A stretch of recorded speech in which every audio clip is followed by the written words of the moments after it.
Sejumlah masyarakat Pati, Jawa Tengah yang tergabung dalam aliansi Masyarakat Pati Bersatu mendapat intimidasi dalam perjalanan menuju Jakarta. Bus yang ditumpangi dilempar batu hingga sebabkan kaca pecah.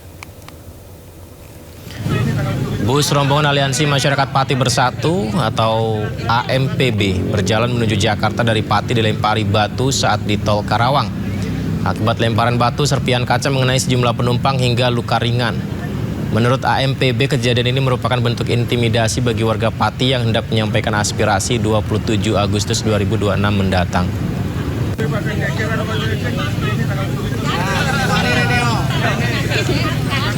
Tepatnya di daerah Cikarang, tol Karawang, pada ya, KM 55 di pukul 11 siang.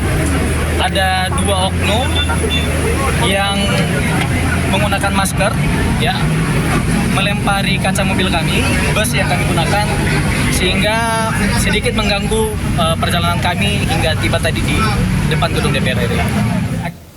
Ya, ini ramai juga nih di media sosial, katanya ada rekening yang diblokir. Benarkah demikian? Polda Metro Jaya meluruskan informasi terkait penyelidikan penghimpunan dana kegiatan aliansi Masyarakat Pati Bersatu, di mana surat yang diajukan kepada pihak bank merupakan permohonan penundaan transaksi, jadi bukan pemblokiran rekening.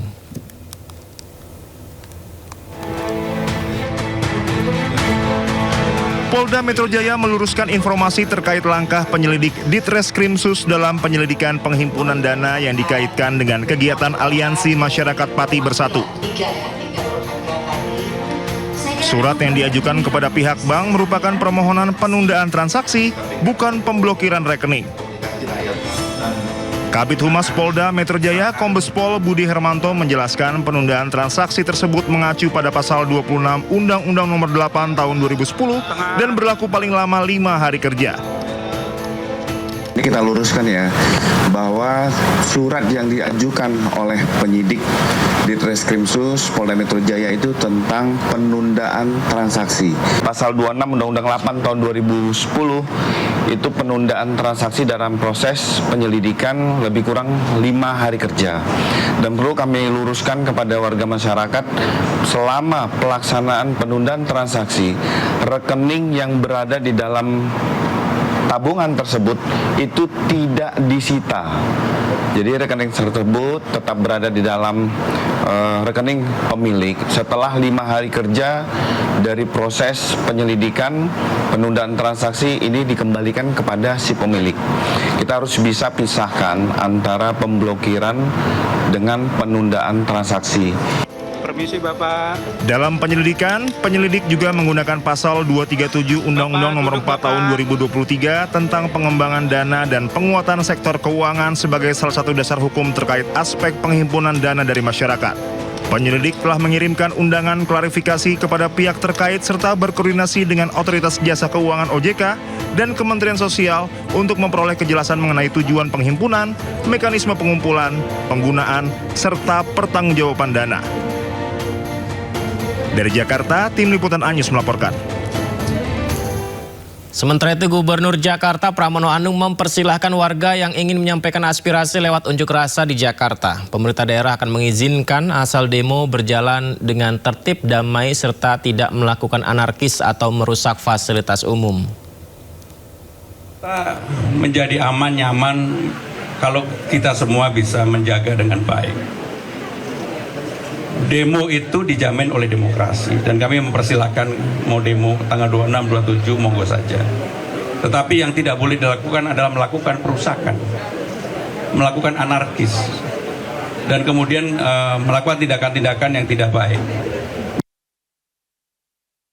Informasi lainnya, pemirsa, jika ada sengketa yang melibatkan bangunan pendidikan, apakah bijak sebagai orang berpendidikan? Solusinya adalah pengamanan menggunakan bantuan non-aparat. Ya, sengketa lahan yang melibatkan Sekolah Islam Pamulang yang dikelola Yayasan Syarif Hidayatullah Jakarta dengan kampus UIN Syarif Hidayatullah Jakarta berbuntut panjang. Pasalnya wali murid kaget saat sekolah dijaga ketat oleh pihak non-aparat. Kenapa ini sekolah anak saya kok diginiin? Wali murid geram dan bertanya mengapa sekolah malah ditutup dengan kawat berduri dan dijaga ketat oleh non-aparat resmi. Dikawatin? Ketegangan terjadi saat pagar didorong paksa. Masa anak anak sekolah nanti. Diawali dengan protes dari sejumlah orang tua murid yang bertanya mengapa sekolahnya dipagari dan dipasang kawat berduri ya. Sempat terjadi perdebatan antara pihak pengaman dan wali murid. Nah, ini dia ketegangan yang terjadi saat pagar didorong paksa.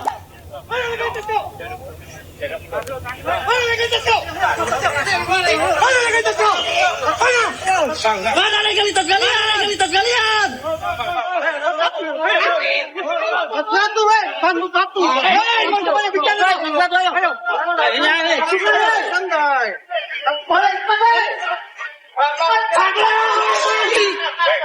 Wallahi ta'ala, sampai sekolah anak saya diginiin 10 tahun saya di sini. Anak saya masih di sini, dua anak. Saya nggak ridho, lillahi ta'ala, saya nggak ridho, lillahi ta'ala, saya nggak ridho sama sekali, demi Allah, saya nggak ridho. Ya, jangan emosi ya. Kamu media saya juga media. Kamu media saya juga media. Media itu punya etika. Kamu media mana? Media itu punya etika. Ya, kita baca media mana coba? Kalau ada kita baca media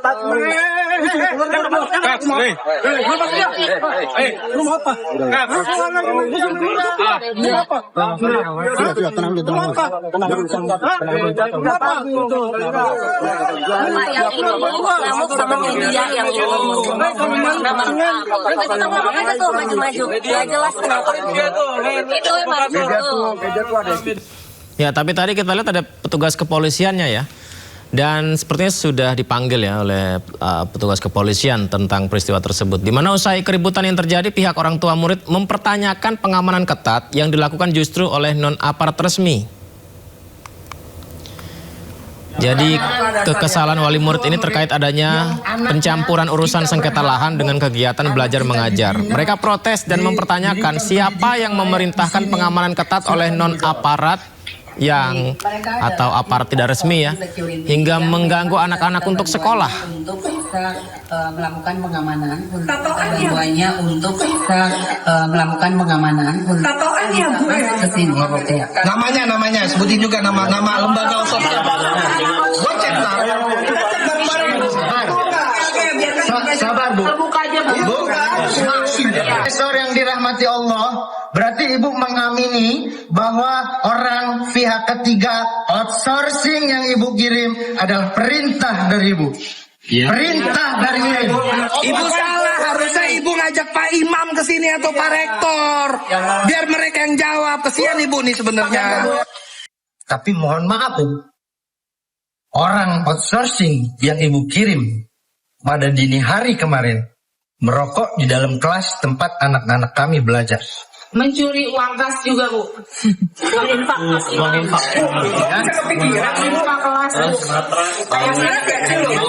Atas buat ngaji dipakai tidur. Buat main remi. Coba itu kelas reminya. Malu sama gelar itu profesor.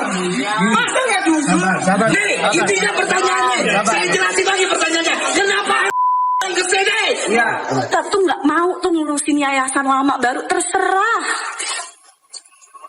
Kita cuman mau pendidikan yang layak untuk anak-anak kita, Bu. Di sini tuh anak itu bukan cuma satu, Bu. Ada yang anaknya 2, ada bahkan yang 3, Bu. Bukan cuma uang yang kami pikirin, tapi masa depan anak-anak kita.